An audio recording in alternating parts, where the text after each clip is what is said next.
السلام علیکم ورحمۃ اللہ نحمدہ و نصلی علی رسولہ الکریم اما بعد فاعوذ باللہ من الشیطان الرجیم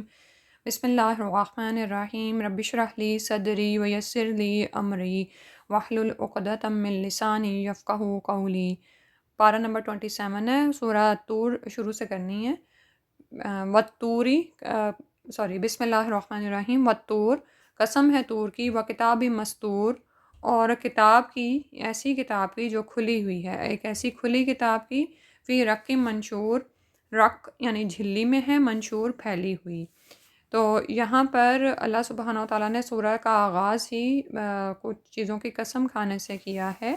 اور وہ قسم کسی بات پر کھائی جا رہی ہے، اور قسمیں جن چیزوں کی کھائی گئی ہیں آپ یہ دیکھیں کہ بہت اہم ہیں۔ سب سے پہلے فرمایا والطور، قسم ہے طور کی۔ طور کو طور سینا اور طور سینین بھی کہا گیا ہے۔ سینا اور سینین دونوں ایک ہی پہاڑ کے نام ہیں،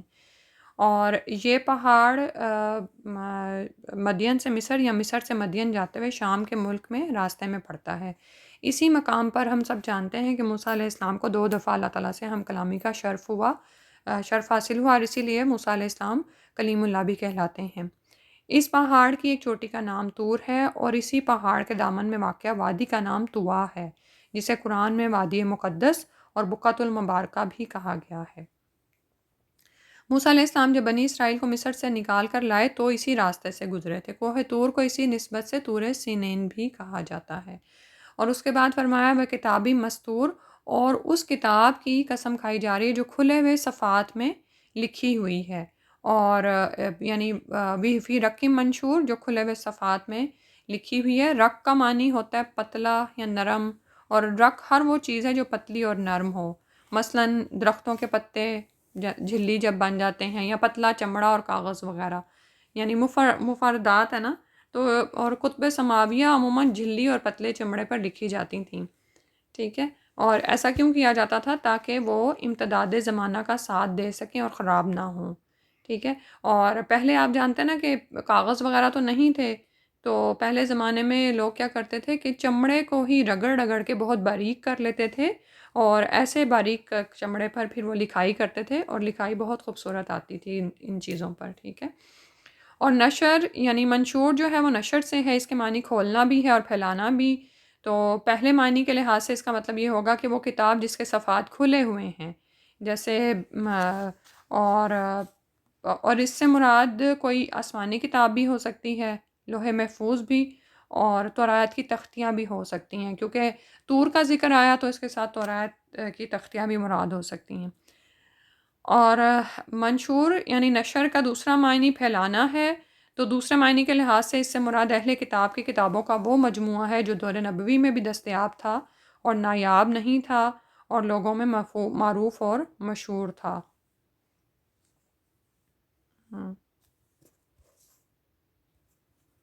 پھر اس کے بعد فرمایا والبیت المعمور، اور قسم ہے گھر کی، المعمور جو آباد ہے۔ بیت المعمور کون سا گھر جو آباد ہے؟ ہر وقت آباد رہنے والا گھر، اس سے مراد خانہ کعبہ ہے، جو ہر وقت حج اور عمرہ اور طواف اور عبادت کرنے والوں سے بھرا رہتا ہے اور کبھی خالی نہیں ہوتا۔ اور اس سے مراد 7ویں آسمان پر فرشتوں کی وہ عبادت گاہ بھی ہو سکتی ہے جو خانہ کعبہ کے عین سیدھ میں واقع ہے۔ رسول صلی اللہ علیہ وسلم کو شب معراج کے موقع پر جب آسمانوں کی سیر کرائی گئی تو آپ صلی اللہ علیہ وسلم نے ابراہیم علیہ السلام کو اسی گھر کی دیوار سے ٹیک لگائے ہوئے دیکھا تھا، ٹھیک ہے۔ اور ہمیشہ آباد رہنے والا گھر ہے، سبحان اللہ۔ زمین پر بھی آپ یہ دیکھیں کہ کیا ہوتا ہے کہ کبھی کبھار ہم جب حج اور عمرہ پہ جاتے ہیں تو ہم سوچتے ہیں نا کہ کوئی ایسا وقت ملے کہ ہم آسانی سے طواف کر سکیں، لیکن کبھی بھی ایسا نہیں ممکن ہوتا کہ آپ جائیں اور آپ کو گھر خالی ملے۔ وہ ہمیشہ آباد ہوتا ہے، ہمیشہ وہاں پر رش لگا رہتا ہے آنے جانے والوں کا، کبھی کوئی ادھر آ رہا ہے، کوئی ادھر آ رہا ہے، کوئی طواف میں مصروف ہے، اور بس جیسے ایک رونق ہی لگی ہوئی ہے۔ اور اسی طرح اس کی عین سیدھ میں جو بیت معمور ہے، جہاں پر فرشتے طواف کرتے ہیں، تو وہاں پر تو اتنا رش ہے کہ ایک فرشتہ جب، اور اس میں یعنی گول سرکل میں طواف نہیں کیا جاتا، فرشتے بیت معمور میں ایک طرف سے داخل ہوتے ہیں اور دوسری طرف سے نکل جاتے ہیں، اور جو فرشتہ ایک دفعہ اس میں داخل ہو جاتا ہے تو قیامت تک اس کی باری نہیں آنے والی، سبحان اللہ۔ تو یعنی اتنا یہ آباد گھر ہے، اور اس سے یہ بھی پتہ چلتا ہے کہ فرشتوں کی تعداد کتنی زیادہ ہے نا، سبحان اللہ، اللہ تعالیٰ کی مخلوقات ہے نا۔ پھر اس کے بعد فرمایا وَالسَّقْفِ الْمَرْفُوعِ، اور چھت کی جو اونچی ہے، یعنی اونچی چھت کی قسم اٹھائے گی۔ اس سے مراد وہ نیلا آسمان ہو سکتا ہے جو ہمیں اپنے سروں پر قبا کی طرح چھایا ہوا نظر آتا ہے، اور پورے کا پورا عالم بالا بھی مراد لیا جا سکتا ہے جو اونچا ہمارے اوپر چھایا ہوا ہے۔ والبحر المسجور، اور سمندر کی جو موجزن ہے، یعنی موجزن سمندر کی قسم کھائی جا رہی ہے۔ مسجور سجر میں کسی چیز کے بھرے ہوئے ہونے یا اس میں تلاطم کا مفہوم پایا جاتا ہے، یعنی جیسے لہروں کا ہلنا ہوتا ہے نا، اس کا۔ اور یہ سب قسمیں کیوں کھائی گئی ہیں؟ ان عذاب ربک لواقع، کہ بے شک تیرے رب کا عذاب ضرور واقعہ ہونے والا ہے۔ سبحان اللہ۔ تو ان چیزوں کی قسم کھائی گئی، انہیں بطور شہادت پیش کیا گیا اور فرمایا کہ قیامت اور اس کا عذاب ضرور واقعہ ہو کر رہے گا۔ تو یہ جو پانچوں چیزیں پیچھے جن کی قسم کھائی گئی ہے، یہ بہت اہم ہیں اور اللہ سبحانہ تعالیٰ کی قدرت کاملہ پر دلالت کرتی ہیں۔ اب آپ یہ دیکھیں کہ پہلی قسم جو کھائی گئی والطور کی، طور وہ مقام ہے جہاں پر سیدنا موسیٰ علیہ السلام کو نبوت عطا ہوئی، اور اسی رات اللہ تعالیٰ نے یہ فیصلہ صادر فرما دیا تھا کہ بنی اسرائیل کو فرعونیوں سے نجات حاصل ہو جائے گی، چنانچہ انہیں یہ آزادی نصیب ہوئی اور ان کا دشمن غرق ہو گیا۔ پھر اس کے بعد کتاب مستور کی قسم کھائی گئی، تو وہ تمام کتب سماویہ جو اہل کتاب کے ہاں موجود تھیں، اور ان سب میں بھی تفصیل کے ساتھ آخرت کا ذکر موجود ہے۔ پھر اس کے بعد بیت معمور کی قسم کھائی گئی، کعبہ کی رونق اور اس کی آبادی، اور آپ یہ دیکھیں کہ یہ وہ گھر ہے جس کی حفاظت اللہ سبحانہ تعالیٰ نے خود کی تھی، اور قریش مکہ جن کے سامنے یہ قرآن نازل ہو رہا ہے، تو وہ جانتے تھے کہ کس طرح سے اللہ سبحانہ تعالیٰ نے ابرہہ سے کعبہ کی حفاظت فرمائی تھی، اور یہ واقعہ کوئی پرانا نہیں تھا ان کے ہاں، ٹھیک ہے۔ تو قریش مکہ کا عرب بھر میں جو عزت اور احترام تھا اور ان کی جو سیاسی برتری تھی، وہ بھی دراصل خانہ کعبہ ہی کی وجہ سے تھی نا۔ تو یہ سب باتیں اس چیز پر دلالت کرتی ہیں کہ یہ سب کچھ جو ہے کسی برتر ہستی کی طرف سے ہو رہا ہے نا، اس کی پشت پر کوئی زبردست قوت موجود ہے۔ اسی طرح والسقف المرفوع کی قسم کھائی گئی کہ اونچی چھت، یعنی فضائے بسیط میں آپ یہ دیکھیں کہ جو بھی ہمارے اوپر ساری فضا چھائی ہوئی ہے اس کو بھی اونچی چھت فرمایا جا سکتا ہے۔ تو اس میں ہم یہ دیکھتے ہیں کہ اللہ سبحانہ تعالیٰ کا اتنا بڑا نظام قائم ہے، اور جو اب ہم ریسرچز کے ساتھ جان رہے ہیں، اور اسی کائنات میں آپ یہ دیکھیں کہ روزانہ ستاروں سیاروں کا ایک نظام ہے جو چل رہا ہے، اور اس میں سے کتنے ہی سیارے شہاب ٹوٹتے بھی رہتے ہیں، لیکن وہ زمین پر گرنے سے پہلے ہی ختم ہو جاتے ہیں، اور انسان ایسی تمام بلاؤں سے محفوظ رہتا ہے۔ یعنی انسانوں کے اوپر ایک چھت، ایک کور موجود ہے، جس کو اگر ہم نیلا آسمان نہ بھی کہیں تو اس کے بعد جو ہمارے کرۂ ارض کی جو گیسوں سے بھری ہوئی ایک لیئر ہے جس نے زمین کو حفاظت مہیا کی ہوئی ہے، ٹھیک ہے۔ تو یہ سب بھی اس سے مراد ہو سکتا ہے۔ تو یہ اللہ سبحانہ تعالیٰ کی قدرت کاملہ پر دلالت کرتی ہیں تمام باتیں، کہ یہ نظام کوئی ایسے ہی نہیں کھڑا ہو گیا، اور یہ جو تم زمین پر تم آرام سے رہتے ہو، چلتے پھرتے ہو، اور ہر طرح کی آسمانی بلاؤں سے اور مصیبتوں سے محفوظ ہو، تو یہ سب اس سب کو چلانے والی کوئی ہستی موجود ہے۔ اسی طرح والبحر المسجور، موجزن سمندر کی قسم کھائی گئی کہ کون ہے وہ جس نے بھرے ہوئے سمندر کو روک رکھا ہے۔ آپ یہ دیکھیں کہ سمندر میں جس طرح تلاطم آتے رہتے ہیں اور جس طرح سے اس میں جوش ہے اور لبالب بھرا ہوا ہے، اس کے باوجود آپ یہ دیکھیں کہ وہ پانی اپنی لہروں سمیت آتا نہیں ہے ہماری طرف اور ہمیں ختم نہیں کر دیتا۔ اور آپ یہ دیکھیں کہ کتنی بلڈنگز ہیں جو کہ سمندروں کے کنارے بنائی جاتی ہیں، اور ان کی قیمتیں بھی بہت زیادہ ہوتی ہیں، ٹھیک ہے۔ اگر کسی کو یہ ڈر ہو کہ سمندر کنارے کھڑی بلڈنگ قائم ہی نہیں رہے گی تو کون ان کو خریدے جا کے، لیکن سبحان اللہ، یہ اللہ ہی کی قدرت ہے کہ اللہ تعالیٰ نے سمندر کو جوش بھی دیا ہوا ہے، لیکن اس کو روئے زمین پر پھیلنے سے روکا ہوا ہے کہ یہ سب کہیں غرقاب نہ کر دے، ٹھیک ہے۔ اور جب اللہ کا حکم تھا تو یہ وہی سمندر تھا جس نے جیسے پہلی چیز جس کی قسم کھائی گئی طور کی، تو اسی سے اشارہ دیکھیں ہے کہ یہ وہی سمندر ہے جس کو اللہ کے حکم ہوا تو سارے فرعونی اس میں ڈوب گئے، ٹھیک ہے۔ تو ان کی قسم کھا کر فرمایا گیا ان عذاب ربک لواقع، تیرے رب کا عذاب ضرور واقعہ ہونے والا ہے۔ ما لہ من دافع، اس میں اس کو کوئی ہٹانے والا نہیں ہے، کوئی اس کو دفع کرنے والا نہیں۔ یعنی جس رب کی یہ قدرت ہے جو تمہارے سامنے بیان کی جا رہی ہے، اس رب کی جو بھی نشانیاں بیان کی گئی ہیں اس میں تم خلل اندازی نہیں کر سکتے، اس میں تم کچھ نہیں کر سکتے۔ تو یہ بھی مان جاؤ کہ جب رب کا عذاب واقعہ ہوگا تو اس کو ہٹانے والا کوئی نہیں ہوگا۔ یوما، جس دن تمور پھٹ جائے گا، لرزے گا، سماؤ آسمان، مورا لرزنا یا ڈگمگانا،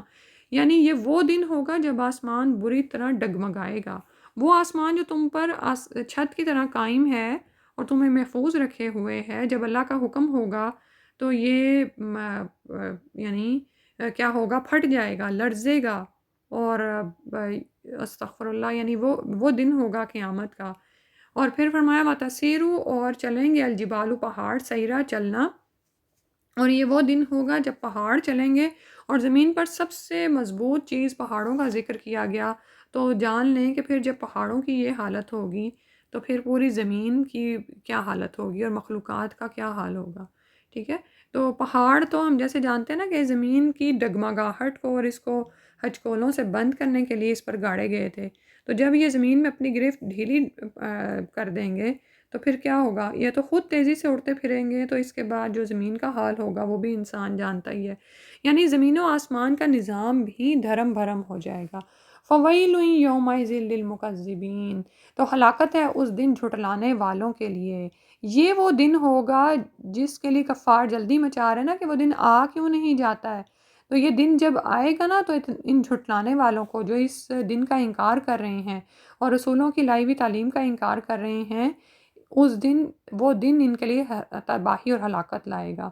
الذین ہم فی خوض یلعبون، یہ وہ لوگ ہیں جو اپنی بحثوں میں اچھل کود کر رہے ہیں، اپنے جھگڑوں میں پڑے ہوئے ہیں، اپنی حجت بازیوں میں لگے ہوئے ہیں،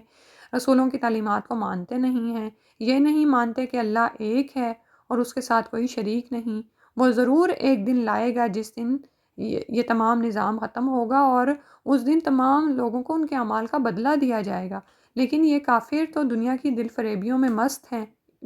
اس قیامت کے دن کا مذاق اڑاتے ہیں اور مذاق اڑا کر خوش ہوتے ہیں، یا لعبون، وہ اس میں یعنی اچھل کود کر رہے ہیں، اپنی حجت بازیوں میں لگے ہوئے ہیں، ٹھیک ہے۔ اور ویسے بھی آپ یہ دیکھیں کہ یہ دن کافروں پر ہی قائم ہوگا نا، جیسے صحیح حدیث میں مذکور ہے کہ لا تقوم الساعة الا علی شرار الناس، کہ قیامت بدترین لوگوں پر قائم ہوگی۔ یوما، یہ وہ دن ہوگا یدعون، جس دن دھکے دیے جائیں گے ان کو، الی ناری، طرف آگ کے، جہنم، جہنم کی، دعا، دھکے مارنا، یعنی جب فعل کے ساتھ مصدر آتا ہے نا تو اس کی تاکید کے لیے آتا ہے نا، تو قیامت کا یہ دن ان پر ہلاکت لائے گا، ان پر بہت سخت ہوگا، یہ خود تو جہنم کی طرف جانے کو تیار نہ ہوں گے تو ان کو دھکے دیے جائیں گے، جہنم کی طرف لے جایا جائے گا، اور ساتھ ساتھ دھکے مار کر کہا جائے گا حاضہ النار اللاتی، یہ ہے وہ آگ جس کا کنتم تھے تم بہا، اس کا تکذبون، تم جھٹلاتے تھے، یہ وہ آگ ہے جس کو تم جھٹلا دیتے تھے، تم مانتے نہیں تھے کہ تم مر کر زندہ کیے جاؤ گے، تمہاری باز پرس ہوگی، تمہارا محاسبہ ہوگا، تمہارے برے اعمال کی سزا تمہیں آگ کی صورت میں ملے گی،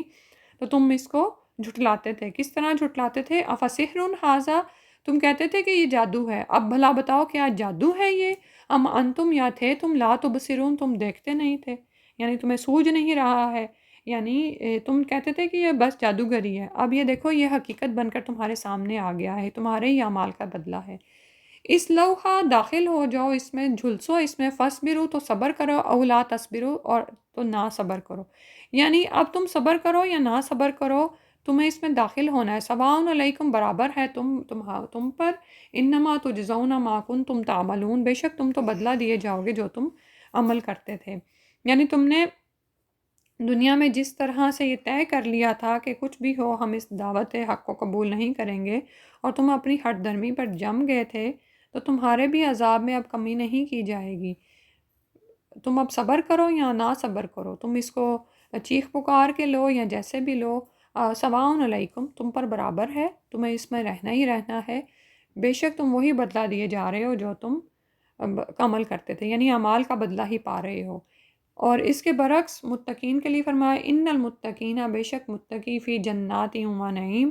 باغات میں ہوں گے اور نعمتوں میں ہوں گے، فاکہین بما آتاہم ربہم، وہ خوش ہو رہے ہوں گے ساتھ اس کے جو دے گا ان کو ان کا رب، ووقاہم، اور ان کو بچا لے گا، ربہم، ان کا رب، عذاب الجحیم، جہنم کے عذاب سے، سبحان اللہ۔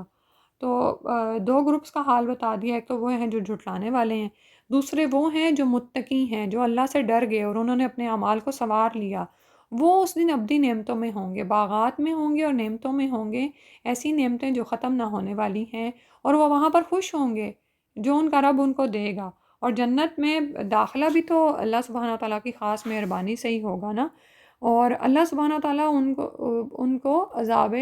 جہیم سے بچا لے گا۔ تو جنت میں داخلہ اللہ تعالیٰ کی نعمت ہے، اور دوزخ کے عذاب سے بچا لینا ایک الگ نعمت ہے، کیونکہ آپ جانتے ہیں نا کہ بہت سے گناہ گار ایسے بھی ہوں گے، گناہ گار مسلمان ایسے ہوں گے جن کو جہنم میں ڈال کر پاک کیا جائے گا اور اس کے بعد وہ جنت میں ڈالے جائیں گے۔ اللہ سبحانہ تعالیٰ ہمیں ان میں بھی نام شامل فرمائے، اللہ تعالیٰ ہمیں جہنم سے بچا کر جنت میں داخل فرما لے، آمین۔ تو اللہ تعالیٰ ان متقین کے ساتھ ہمارا انجام کریں جو باغات اور نعمتوں میں ہوں گے اور خوش ہو رہے ہوں گے اس پر جو ان کا رب ان کو دے رہا ہوگا، اور ان کا رب انہیں عذاب جہیم سے بچا لے گا، ٹھیک ہے۔ وہ دوزخ کے ابصار سے بچ جانا ہی بہت بڑی کامیابی ہے، اور کامیابی کا اصل معیار دراصل دوزخ کے عذاب سے بچنا ہے، اور جنت میں داخلہ تو محض اللہ کے فضل اور مہربانی سے ہی ہوگا۔ اور وہ وہاں پر مزید کیا حاصل کریں گے؟ ان کو کہا جائے گا کلو واشربو، کھاؤ اور پیو، ہنین، مزے سے۔ ہنین کا مطلب ہوتا ہے یعنی رچتا بستا، ایک ایسا کھانا جس کو کھا کے پیٹ نہ دکھے اور نہ ہی وہ طبیعت پر گراں ہو۔ بما کنتم تعملون، بوجہ اس کے جو تم عمل کرتے تھے، یعنی اللہ سبحانہ تعالیٰ اپنے رحمت اور فضل کی وجہ سے ان کو جنت میں داخل کریں گے، لیکن ان کی اعمال کی قدر دانی کی جائے گی، یعنی وہ تم نے وہ اعمال کر لیے کہ اللہ کی رحمت کے مستحق ہوئے، تو اللہ کی رحمت کی بدولت تم اب جنت میں داخل ہوگے۔ تو یہاں پر کھاؤ اور پیو، اب تم پر کوئی پابندی نہیں ہے۔ متقین اعلیٰ سرورین، وہ بیٹھے ہوئے ہوں گے اوپر تختوں کے، مصفوفہ، صف بندے ہوئے۔ اب یہ دیکھیں نا کہ دنیا میں بھی کبھی کبھار ایسی کوئی محفل ہوتی ہے نا جس میں ہر طرح کے یعنی کاؤچیز اور یعنی بچھونے اور ایسی چیزیں ہوتی ہیں کہ جہاں پر آپ مختلف طرح کی سیٹنگز میں بیٹھ سکتے ہیں نا، تو صف در صف بندے ہوئے تختوں پر تم بیٹھو گے۔ وَزَوَّجْنَاهُمْ بِحُورٍ عِین، اور بیاہ دیں گے ہم ان کو سفید عورتوں کے ساتھ جو بڑی آنکھوں والی ہیں، ٹھیک ہے، سفید رنگ والی یعنی خوبصورت آنکھوں والی حوروں سے ان کا بیاہ کر دیا جائے گا، سبحان اللہ۔ تو نہ صرف یہ کہ نعمتوں کا گنوایا گیا جس میں کھانے پینے کی نعمتیں شامل ہیں، اور ازواج، کیونکہ آپ یہ دیکھیں کہ ازواج کے بغیر تو کوئی خوشی نہیں نہ ہوتی، کیونکہ انسان اپنی کمپنی کو پسند کرتا ہے، اس میں رہنا چاہتا ہے، اور پھر زوج بھی ایسی جو کہ سفید رنگت والیاں اور موٹی موٹی آنکھوں والی حوریں ہیں۔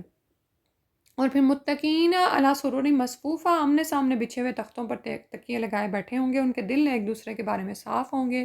وہ ایک دوسرے سے اپنے آپ کو چھپاتے نہیں پھریں گے۔ پھر فرمایا والذین آمنوا، اور وہ لوگ جو ایمان لائے، واتبعتہم، اور انہوں نے پیروی کی ان کی، ذریتہم، ان کی اولادوں میں سے، بھی ایمان، ساتھ ایمان کے، الحقنا بہم، ہم ملا دیں گے ان کو بھی، ذریتہم، ان کے اولادوں کو، وما لتناہم، اور ہم کمی نہیں کریں گے، من عملہم، ان کے عمل میں سے، من شیئن، کچھ بھی، کل امرئ، ہر شخص، بما کسب، ساتھ اس نے جو کمائی کی، رہین، رہن ہے یا گروی ہے، ٹھیک ہے۔ یعنی والدین نیک اور پرہیزگار تھے اور اولاد نے ایمان لا کر ان کی پیروی کی، لیکن ہوا کیا کہ ایمان اور پرہیزگاری میں اس درجے تک نہ پہنچے جو والدین کا تھا، تو اللہ تعالیٰ ان پر یہ مہربانی فرمائیں گے کہ ان کو بھی ان کے والدین کے درجے تک پہنچا کر جنت میں ان کے والدین کو ان سے ملا دیں گے۔ اور جیسے آپ یہ دیکھیں کہ آنکھوں کی ٹھنڈک جو ہے نا انسان کو اپنی اولاد سے مل کے اور ان سے حاصل ہوتی ہے نا، تو وہ وہاں پر ان کو ملا دیا جائے گا، اور یہ نہیں کہ وما لتناہم من عملہم من شیء، کہ ان کے عمل میں سے کچھ کمی کر دی جائے، یعنی یہ نہیں ہوگا کہ کچھ والدین کا درجہ کم کر دیا جائے اور اولاد کا کچھ بڑھا دیا جائے، بلکہ اولاد کا ہی درجہ بڑھا کر ان کو والدین کے ساتھ ملا دیا جائے گا۔ یہ اللہ تعالیٰ کا کتنا خاص فضل اور اس کی مہربانی ہے نا، سبحان اللہ۔ لیکن اس میں یہ بات یاد رکھنے کی ہے وَاتَّبَعَتْهُمْ ذُرِّيَّتُهُمْ بِإِيمَانٍ، کہ ان کی اولادوں نے بھی ان کی پیروی کی ایمان کے ساتھ، وہی اپنے والدین سے ملنے والی ہیں، یعنی ایمان بہت ضروری ہے، اور ساتھ میں عمل صالح، پیروی۔ وَأَمْدَدْنَاهُمْ، اور مدد دیں گے ہم ان کو، یعنی زیادہ دیں گے، بِفَاكِهَةٍ، پیدر پہ ان کو دیں گے پھلوں کے ساتھ، وَلَحْمٍ، اور گوشت، مما یشتہون، اس میں سے جو وہ چاہیں گے، اور کھانے پینے میں جو بھی وہ چاہیں گے وہ ان کو ملے گا، پھل ہیں اور گوشت ہے جس میں سے وہ چاہیں گے وہ ان کو وہاں پر ملے گا نعمتوں کی صورت میں۔ یتنازعون، وہ چھینیں گے، چھینا جھپٹی کریں گے، فیہا، اس میں، کأسن، جام میں، پیالوں میں، لا لغون فیہا، نہ کوئی بیہودہ گوئی ہوگی اس میں، ولا تأثیم، اور نہ ہی کوئی گناہ، یعنی وہاں پر وہ جام شراب کے لیے اہل جنت ایک دوسرے کے سے چھینا جھپٹی کر رہے ہوں گے. یہ بے تکلفی کا انداز ہے جو بتایا جا رہا ہے. آپ یہ دیکھیں دنیا میں جو ہمارے بے تکلف دوست ہوتے ہیں وہ آپس میں کیا کرتے ہیں، میز پہ پڑا بھی ہو تو ایک دوسرے سے چھین کے کھا رہے ہوتے ہیں، اور جس سے چھینا جا رہا ہوتا ہے وہ بھی مائنڈ نہیں کرتا بلکہ وہ خوش ہو رہا ہوتا ہے، اور یہ دراصل ایک یعنی لطف اٹھا رہے ہوتے ہیں وہ ان چیزوں سے. لیکن جس چیز کو وہ پی رہے ہیں یعنی شراب کو، جنت کی شراب پی کر وہ کوئی بیہودہ گوئی نہیں کریں گے اور نہ ہی اس میں کوئی گناہ کا کام وہ کریں گے. ٹھیک ہے، یہ دنیا کی شراب ہے جس میں یہ ساتھ لگا ہوا ہے کہ انسان جس کو پی کر اپنے حواس کھو دیتا ہے. جنت میں جو شراب دی جائے گی اس میں یہ سب کچھ نہیں ہوگا. سبحان اللہ، یہ خاص وہاں کی اور مزید نعمت ہے. وَيَطُوفُ اور پھر گھوم رہے ہوں گے علیہم ان پر غلمان نو عمر خادم لڑکے، کأنہم گویا کہ بے شک غلمان نو عمر خادم لہم ان کے لیے، کأنہم گویا کہ بے شک وہ لؤلؤن موتی ہیں، مکنون چھپا کے رکھے ہوئے، یعنی بہت ہی خوبصورت، ایسے جیسے چھپا کر رکھے ہوئے موتی. سبحان اللہ. تو جو ان کے لیے یعنی نوکروں کا کام کر رہے ہوں گے وہ بھی بہت خوبصورت ہوں گے، اور وہ ان پر چکر لگا رہے ہوں گے، بار بار آ رہے ہوں گے، آ جا رہے ہوں گے. ٹھیک ہے، اور یہ ایسے لڑکے ہیں جو ہمیشہ نوخیز ہی رہیں گے، یعنی کبھی بوڑھے نہیں ہوں گے. ان کی پھرتی اور چستی میں کوئی فرق نہیں آئے گا، ان کی خوبصورتی میں فرق نہیں پڑے گا، اور یہ ایسے خوبصورت ہوں گے جیسے موتیوں کو چھپا کر رکھا جاتا ہے، اور وہ صاف ستھرے ہوتے ہیں اور ان پر کوئی گرد و غبار نہیں ہوتا. ٹھیک ہے، اللہ تعالیٰ ہمیں ان متقین لوگوں میں شامل کر لے. وَأَقْبَلَ بَعْضُهُمْ اور ان میں سے سامنے آئے گا عَلَىٰ بَعْضٍ بعض کے يَتَسَاءَلُونَ وہ ایک دوسرے سے سوال کر رہے ہوں گے. اب وہاں پر ظاہر ہے کوئی کام تو ہے نہیں، تو اب وہاں پر آپس میں ایک دوسرے سے بات چیت بھی کریں گے. قالو وہ کہیں گے انا کننا بے شک تھے ہم قبلو پہلے فی اہلنا اپنے گھر والوں میں مشفقین ڈرنے والے. یعنی اس سے پہلے جو اب وہ دنیا کی باتیں کر رہے ہیں، آپس میں باتیں کریں گے کہ یاد ہے دنیا میں ہم اپنے گھر والوں میں ڈرتے رہتے تھے. یعنی رہتے تو گھر والوں میں تھے لیکن اللہ سے ڈرتے رہتے تھے، اللہ تعالیٰ سے دعائیں مانگتے رہتے تھے، اور پھر یہ کہ اپنے گھر والوں کے بارے میں بھی ڈرتے رہتے تھے کہ یا اللہ تو ان کو ہدایت پر ہی قائم رکھنا. فمن اللہ علینا تو احسان کیا اللہ نے، یہ اللہ تعالیٰ کا خاص فضل اور اس کا احسان ہے علینا ہم پر، ووقانا اور بچا لیا ہم کو عذاب السموم لو کے عذاب سے. تو وہ جو ہم ڈرتے رہتے تھے گھر میں رہ کر بھی کہ اللہ تعالیٰ پتہ نہیں راضی ہے کہ نہیں، ہمارے اعمال سے خوش ہیں کہ نہیں، اور ہم جہنم کے عذاب سے ڈرتے رہتے تھے، تو اللہ تعالیٰ نے ہمیں بچا لیا اس سے. انا کننا من قبل ندعو بے شک ہم اس سے پہلے اسی کو پکارتے تھے، اس سے دعا کرتے تھے اس چیز کی. انہو بے شک وہ هو البر الرحیم، وہی محسن ہے، رحم فرمانے والا ہے. البر جو ہوتا ہے بڑے پیمانے پر، وسیع پیمانے پر احسان کرنے والا. یعنی اللہ سبحانہ و تعالیٰ نے ہمیں کس طرح سے نعمتیں عطا فرمائیں اور عذاب سموم سے بچا لیا. وہ بہت رحم کرنے والا ہے، بہت احسان کرنے والا ہے. یہاں تک تلاوت سنتے ہیں ان آیات کی.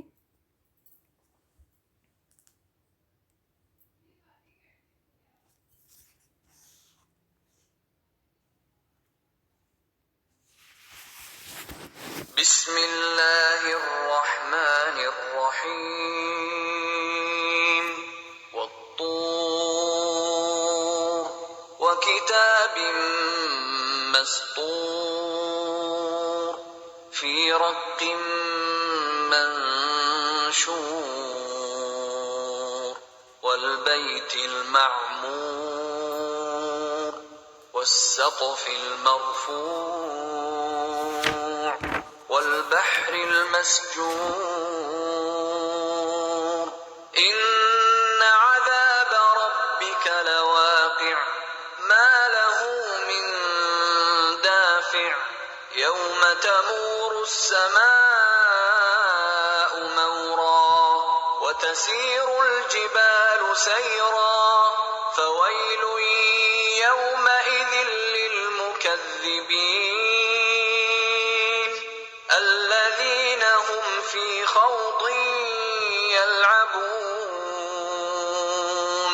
يوم يدعون إلى نار جهنم دعا هذه النار التي كنتم بها تكذبون أفسحر هذا تبصرون اصلوها فاصبروا أو لا تصبروا سواء عليكم إنما تجزون ما كنتم تعملون إن المتقين في جنات ونعيم فاكهين بما آتاهم ربهم ووقاهم ربهم عذاب الجحيم كلوا واشربوا هنيئا بما كنتم تعملون متكئين على سرر مصفوفة وزوجناهم بحور عين والذين آمنوا واتبعتهم ذريتهم بإيمان ألحقنا بهم ذريتهم وما ألتناهم من عملهم من شيء كل امرئ بما كسب رهين وأمددناهم بفاكهة ولحم مما يشتهون يتنازعون فيها كأسا لا لغو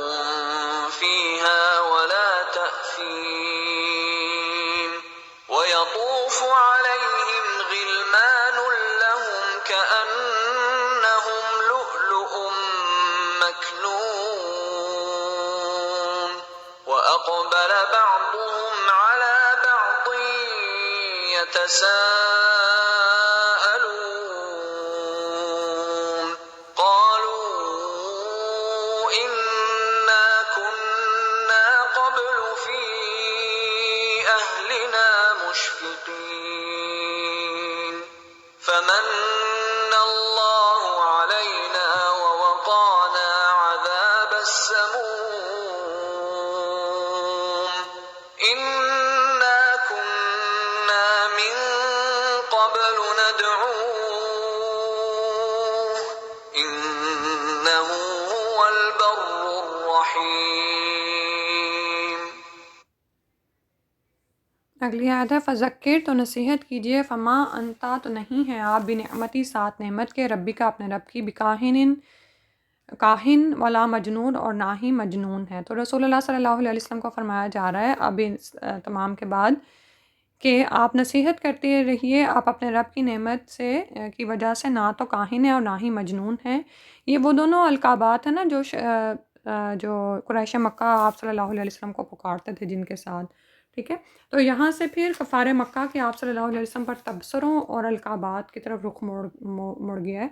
آپ صلی اللہ علیہ وسلم کو وہ کاہن کہتے تھے یا مجنون کہتے تھے۔ عربوں کے ہاں کہانت کا بڑا رواج تھا، وحی کے نزول سے پہلے جن آسمانوں تک چلے جاتے تھے نا اور وہاں سے کچھ نہ کچھ جملہ اڑا لاتے اور اس میں 100 جھوٹ ملا کر آگے بتاتے۔ تو یہ بھی آپ صلی اللہ علیہ وسلم کو کیا کہتے تھے کہ اس کے پاس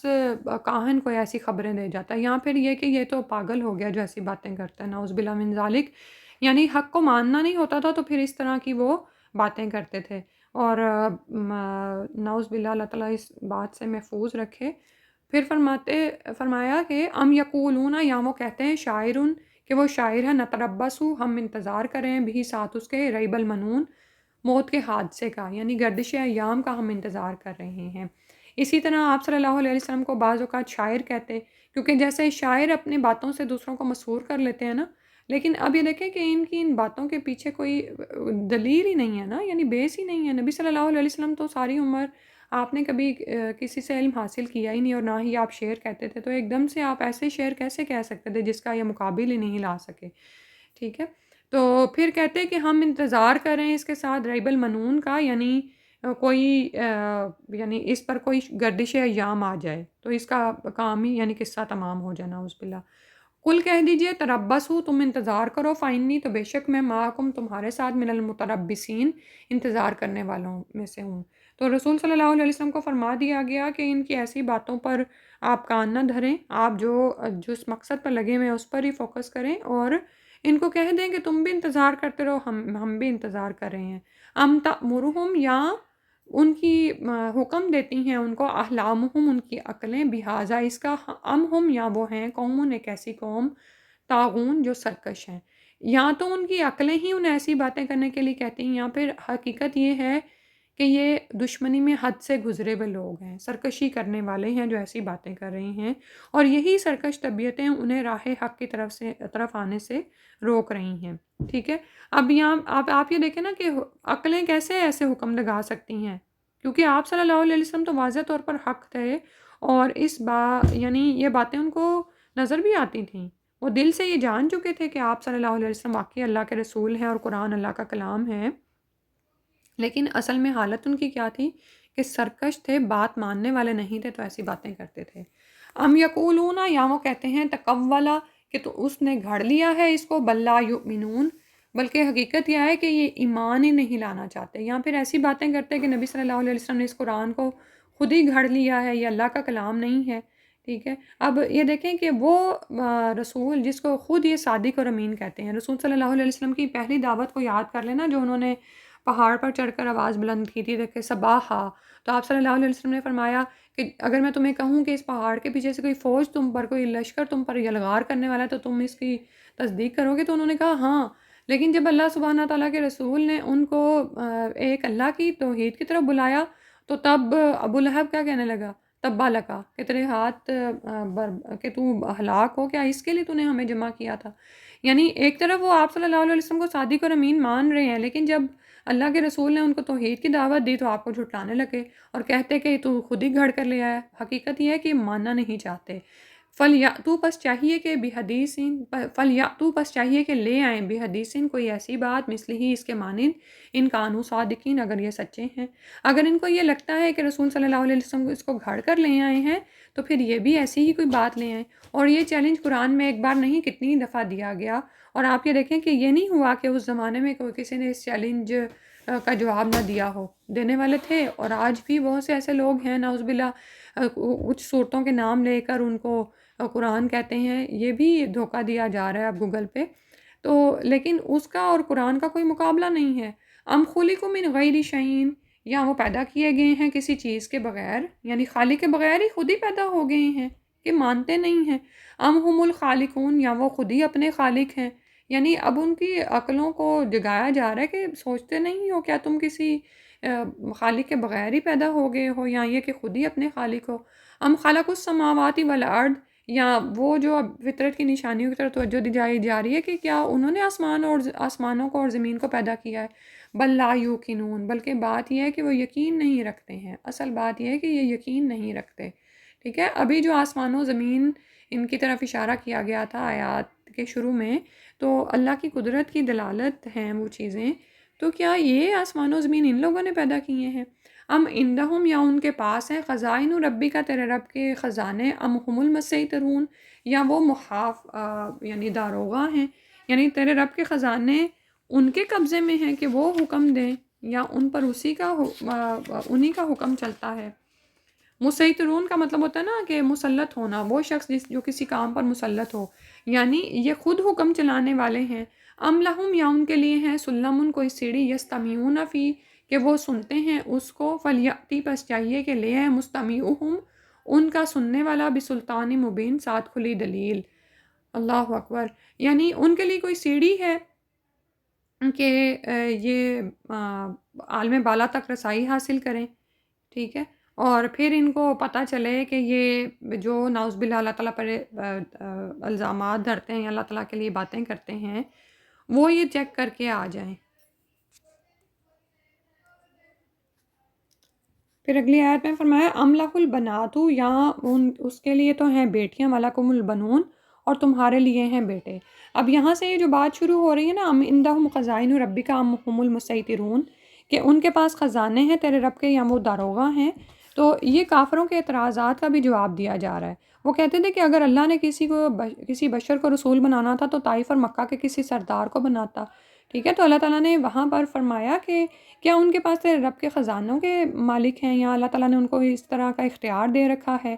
ٹھیک ہے؟ یا پھر یہ کہ یہ عالم بالا پر ہو کر آ گئے ہیں سیڑھی لگا کر، کہ اور وہاں سے یہ سننا ہے، ان کے پاس کوئی ایسی دلیل ہے کہ نعوذ باللہ یہ ایسی باتیں کرتے ہیں کہ یہ کلام نبی پر اللہ کی طرف سے نہیں اترا، ٹھیک ہے؟ تو یعنی رسالت کی تردید کے لیے جب ان کے پاس کوئی دلیل ہی نہیں ہے تو پھر کیوں اس قدر ہٹ درمی اور سختی سے اس کا انکار کر رہے ہیں؟ اور پھر یہ کہ اللہ پر الزام لگانا، عالم بالا تک بھی ان کی رسائی نہیں ہے، تو پھر ان کو کیسے معلوم ہو گیا کہ اللہ کے لیے تو بیٹیاں اور ان کے لیے بیٹے ہیں؟ کیونکہ یہ فرشتوں کو اللہ کی بیٹیاں قرار دیتے تھے نا۔ ام تسألہم، یا آپ سوال کرتے ہیں ان سے، اجرن کسی اجر کا، فہم تو وہ من مغرم تاوان سے مسقلون بوجھل ہو رہے ہیں، یعنی یا آپ صلی اللہ علیہ وسلم ان سے کوئی نظر نیاز مانگتے ہیں، معاوضے طلب کرتے ہیں، تو یہ اتنی مخالفت کر رہے ہیں رسول صلی اللہ علیہ وسلم کی کہ آپ صلی اللہ علیہ وسلم ان سے مانگ کر اپنا وہ اقتدار حاصل کر لیں گے، ٹھیک ہے؟ جیسے آپ یہ دیکھیں کہ جیسے عموماً کیا کرتے ہیں مذہب کے ٹھیکیدار یہی کر رہے ہوتے ہیں نا، نعوذ باللہ من ذالک۔ تو ایسا تو نہیں تھا، رسول صلی اللہ علیہ وسلم تو ان کی بھلائی کے لیے ہدایت کی طرف ان کو بلا رہے تھے، اور آپ ان سے کچھ بھی نہیں چاہتے تھے۔ ام عندہم الغیب، یا ان کے پاس غیب کا علم ہے، فہم یکتبون، تو وہ لکھ رہے ہیں، یعنی ان کے پاس غیب کا علم ہے تو ایسی باتیں کر رہے ہیں کہ رسول صلی اللہ علیہ وسلم اپنے دعویٰ رسالت میں جھوٹے ہیں اور اللہ پر نعوذ باللہ وہ جھوٹ باندھ رہے ہیں۔ پھر فرمایا ام یریدون، یا وہ چاہتے ہیں، کیدن ایک چال چلنا چاہتے ہیں، فالذین کفروا، تو وہ لوگ جنہوں نے کفر کیا، ہم المکیدون، تو وہی مکر کیے گئے ہیں۔ یعنی یہ ساری باتیں تو سچ نہیں ہیں جو پیچھے بتائی گئیں، تو بات تو یہ ہے کہ وہ ایک چال چلنا چاہ رہے ہیں تو یہ خود ہی چال میں پھنس جائیں گے، ان کی چالیں انہی پر الٹ پڑ جائیں گی۔ ام لہم، یا ان کے لیے ہیں، الہن کوئی الہ، غیر اللہ، اللہ کے علاوہ، سبحان اللہ، پاک ہے اللہ، اما اس سے جو یشرکون وہ شریک ٹھہراتے ہیں۔ اور پھر فرمایا کہ یعنی ان لوگوں کے لیے کوئی الہ ہے اللہ کے علاوہ؟ نہیں، ہرگز نہیں، اللہ تعالیٰ تو پاک ہیں ان تمام چیزوں سے جو یہ اللہ پر شریک ٹھہراتے ہیں۔ وَإِن يَرَوْا، اور اگر وہ دیکھیں، کسفن کوئی ایک ٹکڑا، من السمائی آسمان سے، ساقطن گرتا ہوا، یقولو وہ کہیں گے، صحابن ایک بادل ہے، مرکوم تہبت ہے، یعنی اگر ان پر عذاب کی صورت میں کوئی آسمان سے ٹکڑا بھی گرا دیا جائے، یعنی اتنے ضدی اور ہٹ درم واقعہ ہوئے تھے نا کہ خود عذاب مانگتے تھے، تو اگر ان کے مطالبے کے مطابق ان پر کوئی عذاب گرا دیا جائے آسمان سے، تو بھی یہ اس کی کوئی نہ کوئی وجوہات ہی تلاش کرنے لگیں گے کہ یہ تو کوئی بادل ہے جو کہ تہ بتہ اب نیچے گر پڑا ہے، یعنی بوجھل ہو کر، استغفر اللہ توب الیہ، یعنی ان کی ڈٹائی اور ان کی ضد بتائی جا رہی ہے کہ یہ ماننے والے نہیں ہیں۔ فَذَرْهُمْ، تو رسول صلی اللہ علیہ وسلم کو حکم دیا گیا کہ آپ چھوڑ دیں ان کو، حتیٰ یلاقوا، یہاں تک کہ وہ جا ملیں، یومہم، اپنے اس دن سے، الذی، اس دن، فیہ یصعقون، جس میں وہ بے ہوش کیے جائیں گے، بے ہوش ہو کر گر پڑیں گے۔ اور یہ قیامت کی سختی کا حال بتایا گیا ہے نا، کہ جب یہ سمجھتے نہیں ہیں تو ان کو چھوڑ دو، ایک ایسا دن آئے گا کہ یہ اس میں بے ہوش کیے جائیں گے۔ یوم لا یغنی عنہم، وہ دن جب نہ کام آئے گا ان کو، قیدہم، ان کی چالیں، شیئن، کچھ بھی، ولا ہم ینصرون، اور نہ ہی وہ مدد دیے جائیں گے۔ تو قیامت کے دن نہ، اور یہاں پھر یہ کہ دنیا میں اگر جو ان کو عذاب دکھایا گیا اور اس سے یوم بدر بھی مراد ہو سکتا ہے، تو کیا ہوا، ان کی چالیں ان کے کچھ بھی کام نہ آئیں اور نہ ہی وہ مدد دیے گئے۔ وَإِنَّ لِلَّذِينَ، اور بے شک وہ لوگ جنہوں نے ظلم و ظلم کیا، عذاباً، عذاب ہے، دون ذالک، اس کے علاوہ بھی، وَلَكِنَّ أَكْثَرَهُمْ لَا يَعْلَمُونَ، لیکن ان میں سے اکثر وہ ہیں جو علم نہیں رکھتے۔ تو یعنی جب اللہ کا حکم آ جائے گا تو وہ لوگ جنہوں نے ظلم کیا اس کے علاوہ بھی عذاب دیے جائیں گے، تو لیکن اکثر ان میں سے یہ بات جانتے نہیں ہیں۔ استغفر اللہ، اللہ سبحانہ و تعالیٰ جو ہیں وہ ان کو ضرور عذاب کی لپیٹ میں لے لیں گے، لیکن یہ بات یہ جانتے نہیں ہیں کہ حق ضرور غالب آ کر رہے گا۔